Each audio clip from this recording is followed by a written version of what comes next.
Hi everybody. I have some white out on my hands. I was whiting some stuff out on this, editing some stuff. But I just wanted to come on here and talk about my budget and tell you my why. I was back in 21. I lost my home to a fire. Everybody got out safe.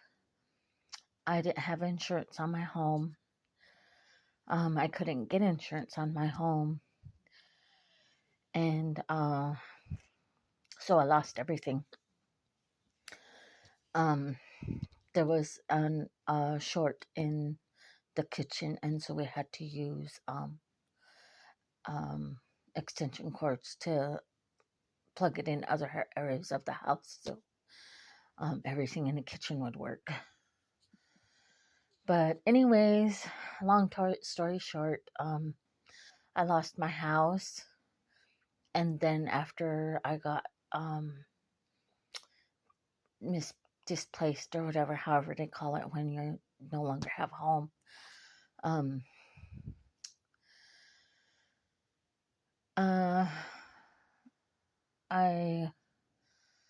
I'm trying to remember the timeline.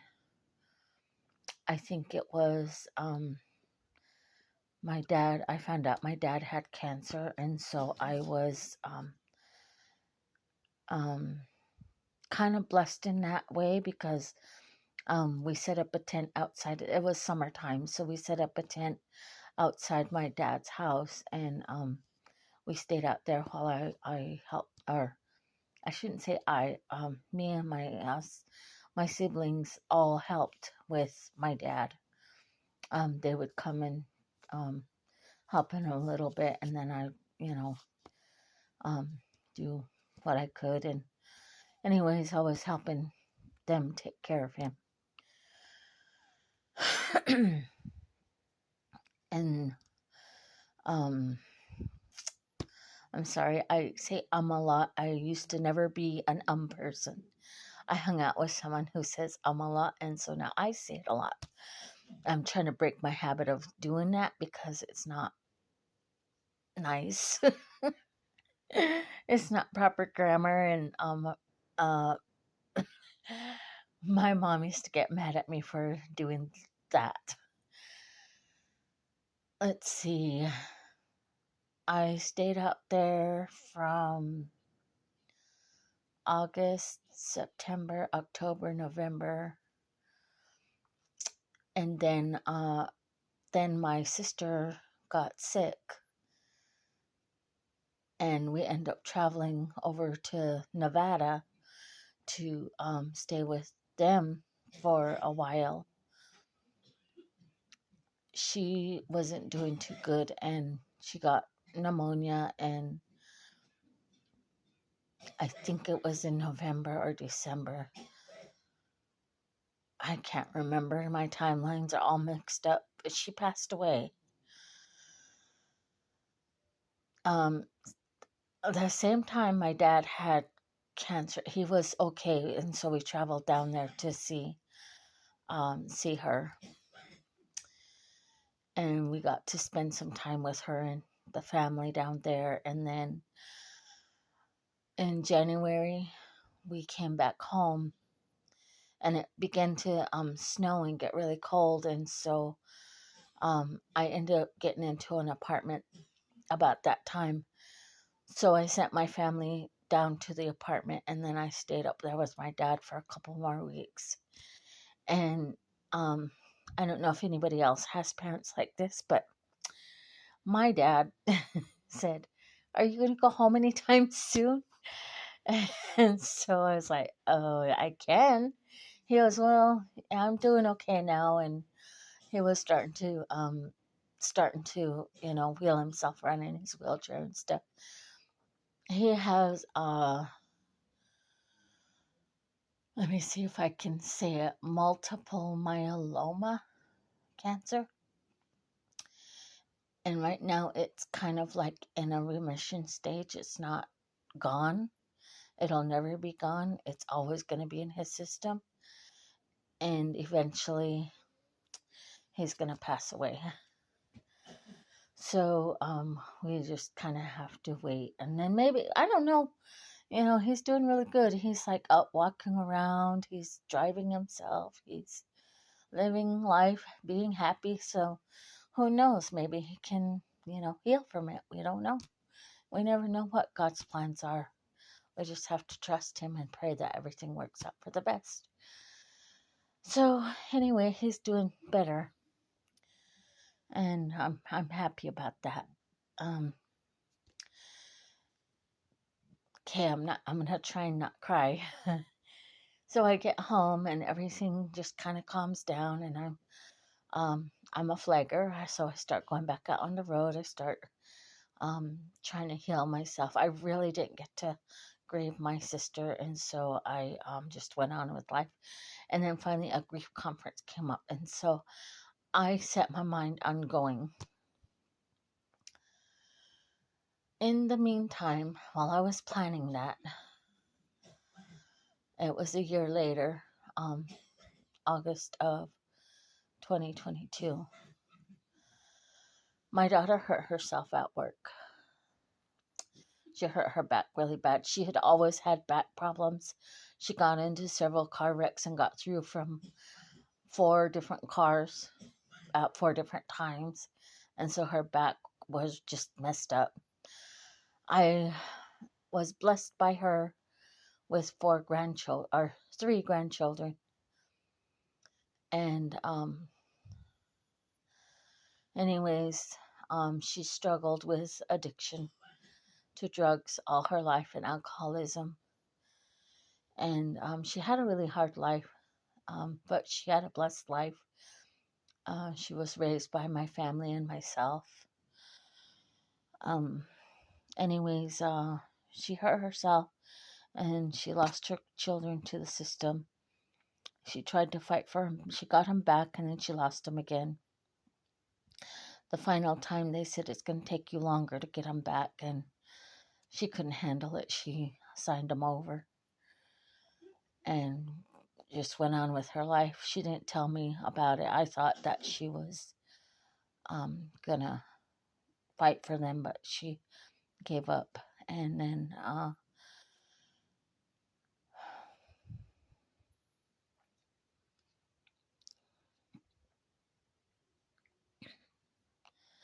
I went to the conference and I spent the weekend there.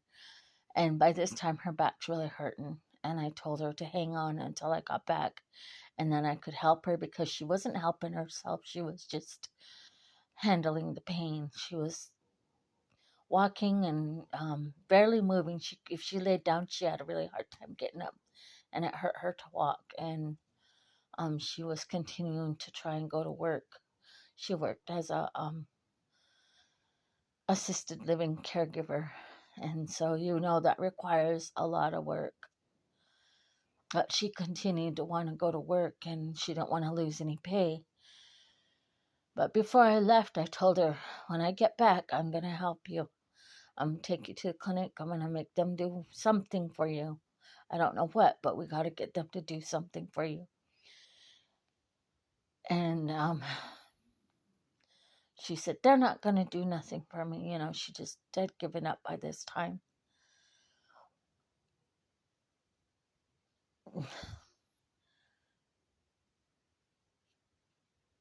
I'm sorry.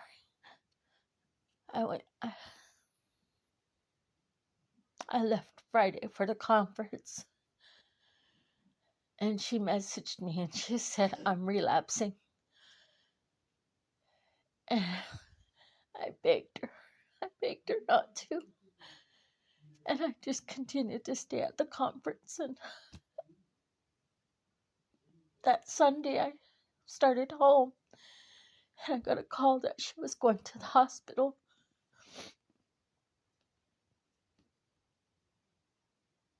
So I said, well, we were in Prineville by this time, and we were heading home, and got home and she was already at the hospital.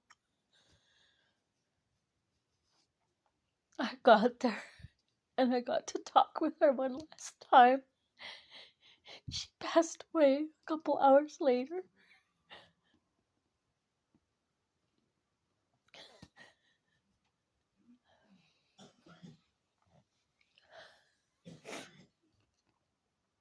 It's been a year now.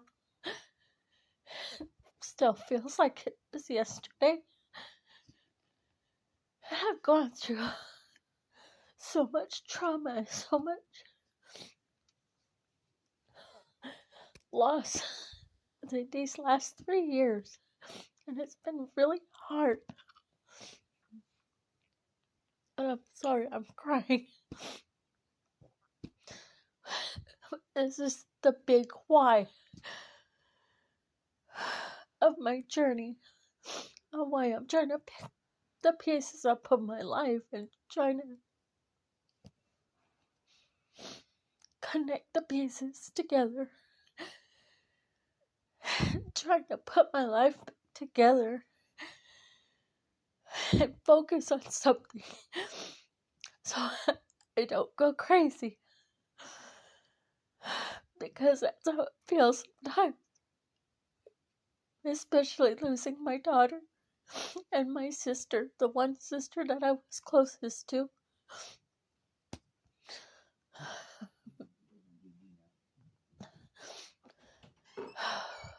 And so the why is, I don't want to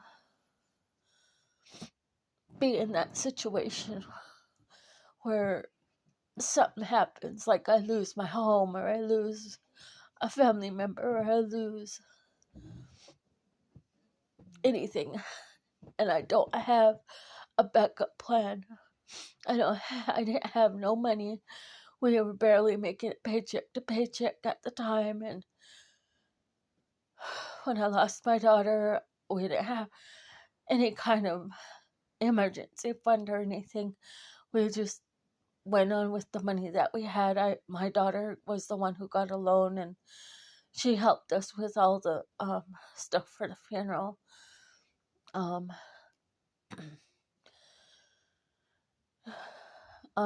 I have benefits that come out, fringe benefits that come out several times a year.